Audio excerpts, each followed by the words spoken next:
வாழவும் அவரே பலியானார். ஒன்று கூடுவோம், உணர்ந்து வாழவோம். ஒன்று கூடுவோம், உணர்ந்து வாழவோம். சுயநலம் நீக்கி பிறநலம் காத்து அன்பினில் நாம் இணைவோம். ஏழை எளியவர் வாழும் இடங்களே இறைவன் வீடாகும். வறுமை பிடியிலே அலரும் கொடிகளே இறைவன் மொழியாகும். மகிழ்ந்து வாழவோம், பசியை நீக்குவோம். இறைவனின் அரசின் இனிமையை காண இன்றே முயன்றிடுவோம். வாருங்கள் வாருங்கள், ஆலயம் வாருங்கள், அனைவரும் வாருங்களே, அனைவரும் வாருங்களே.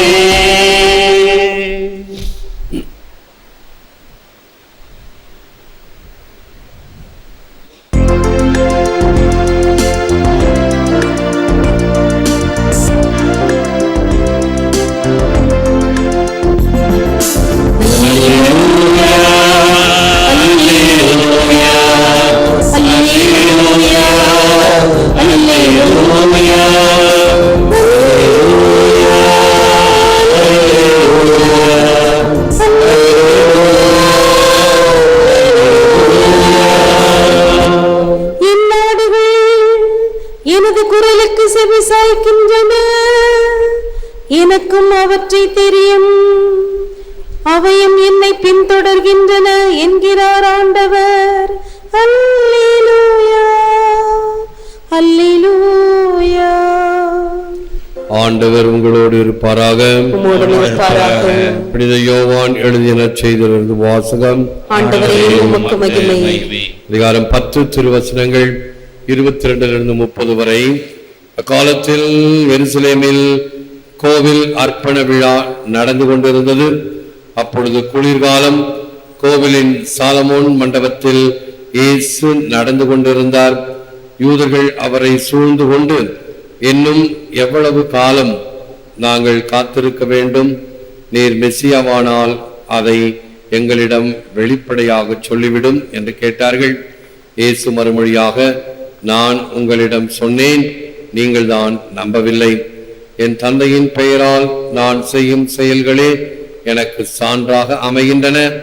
ஆனால் நீங்கள் நம்பாமல் இருக்கிறீர்கள். ஏனெனில் நீங்கள் என் மந்தையை சேர்ந்தவர்கள் அல்ல. என் ஆடுகள் எனது குரலுக்கு செவிசாய்க்கின்றன.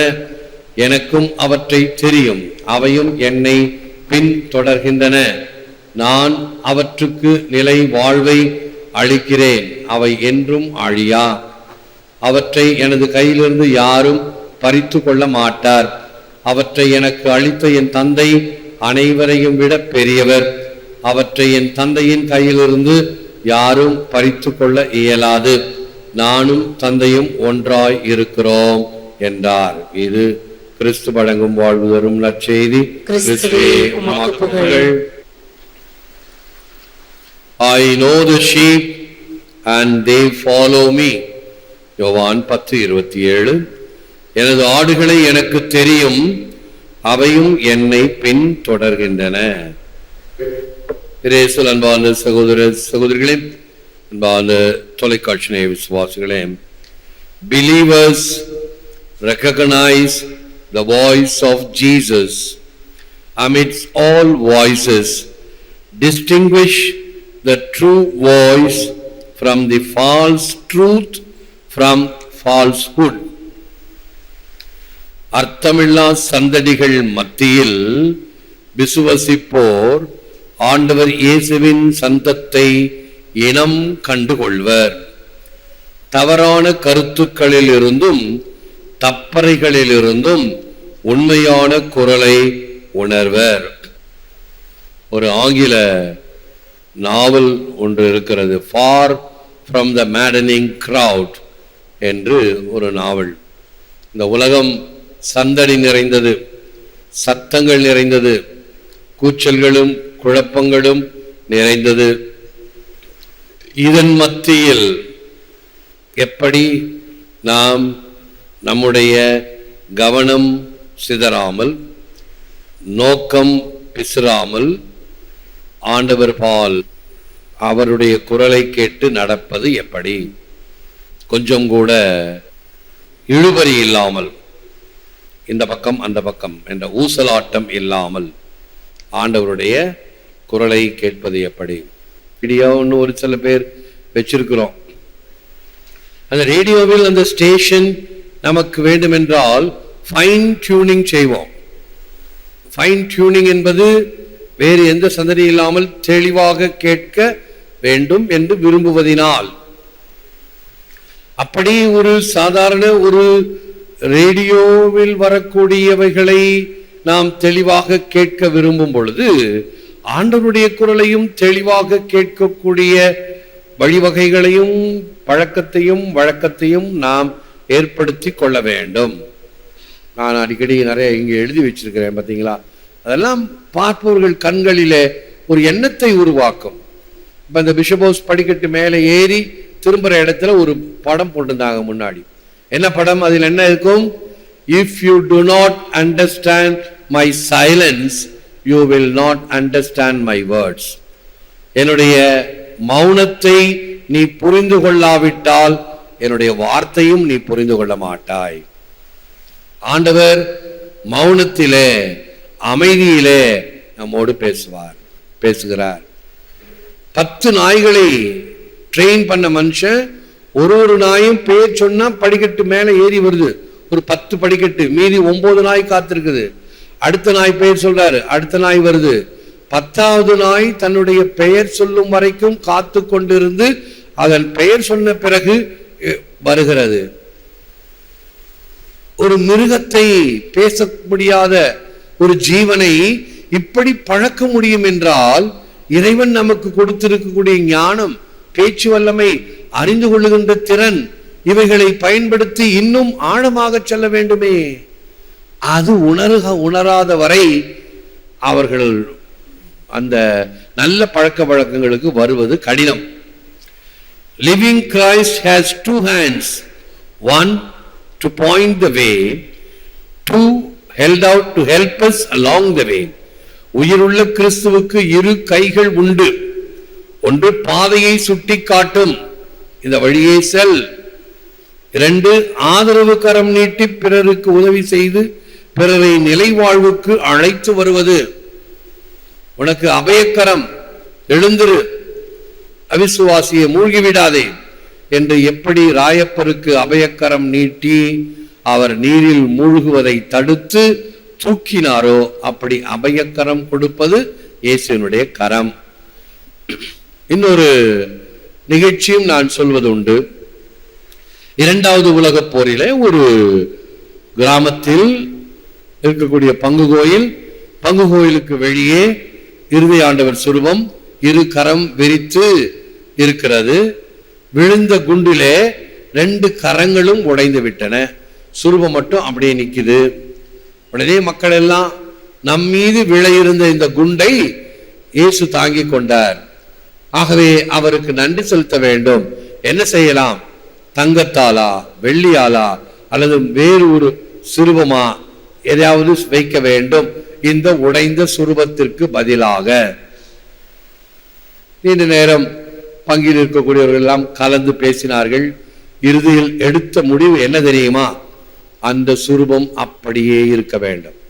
ஏனென்றால் வரும் சந்ததியினருக்கு இயேசு நம்மை பாதுகாத்தார் என்பது தெரிய வேண்டும்.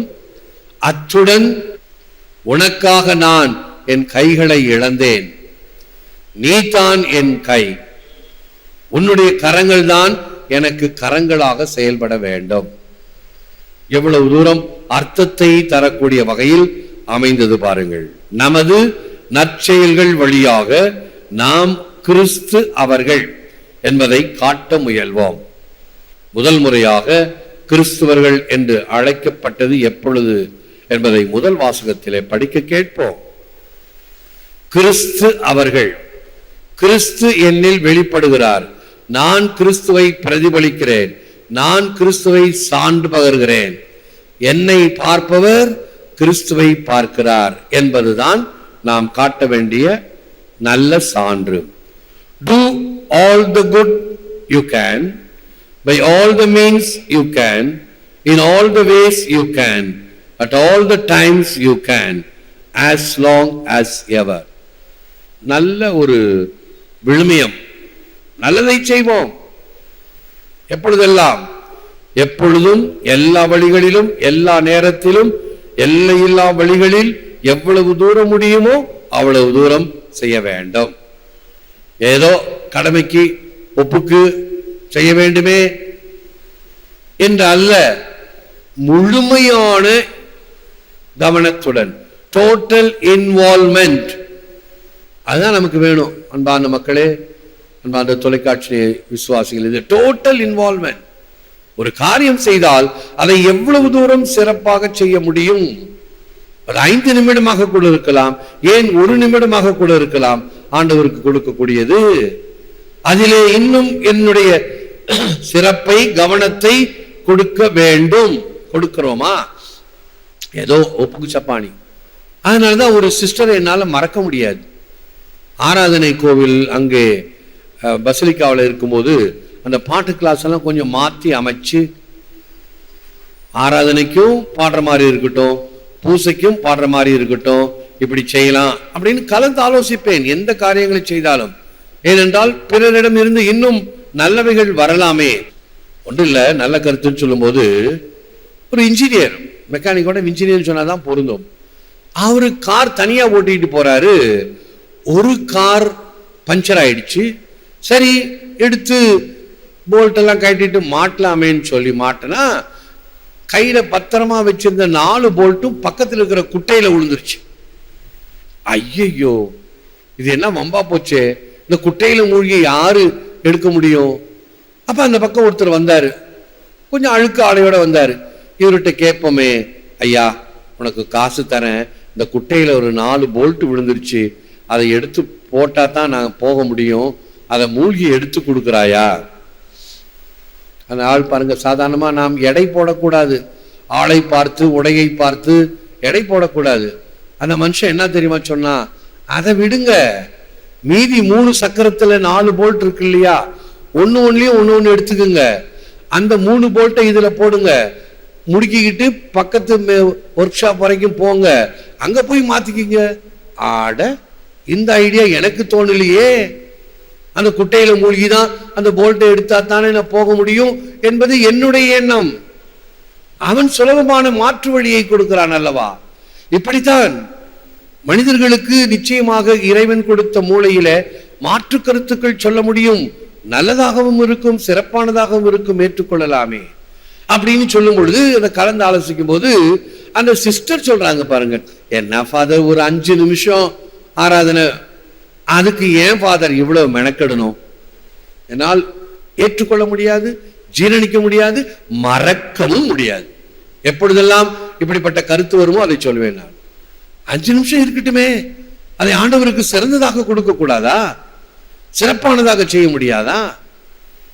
அந்த மன தாராளமும் எண்ணமும் இருந்தால்தான் எப்பொழுதும், எல்லா வழிகளிலும், எல்லா நேரத்திலும், எல்லையில்லா வழிகளில் எவ்வளவு தூரம் முடியுமோ அவ்வளவு தூரம் நல்லது செய்ய வேண்டும். அதை நாம் கருத்தாக கொள்ள வேண்டும். உணர்ந்தால் இருப்போம், ஜெபிப்போம். Lord Jesus, you are the good shepherd who secures what is best for us. In you I place all my hope and trust. Open my ears to hear your voice and follow your commands. ஆண்டவராகிய இயேசுவே, நீரின் அல்லாயின் மிகச்சிறந்த நல்லவற்றை எங்களுக்கு கொடுப்பவர் நீர். எங்கள் முழு நம்பிக்கையையும் அனைத்து எதிர்பார்ப்புகளையும் உம் பாதம் சமர்ப்பிக்கின்றோம். உம் குரல் கேட்டு உம் கட்டளைப்படி நடக்க என் செவிகளை திறந்தருளும். நாங்கள் எல்லா காரியங்களிலும் உம்மை பிறருக்கு சான்று பகரக்கூடிய வகையில் சிறப்பானதாக, செம்மையானதாக, பிறரும் உம்மை எம்மில் பார்க்க, கேட்க, புரிந்து கொள்ள, உம்மீது நாட்டம் கொள்ள எம் செயல்பாடுகள் துணை செய்வதாக. பிறருக்கு நற்செய்தி அறிவிப்பின் செயல்பாடுகளாக அமைவதற்கு உதவி செய்திருளும். எங்களோடு இருந்து எங்களை வழிநடத்தும். ஏற்று வரமருளும் இறைவா, காக்கும் கரங்களினால். ஆமென். ஆமென்.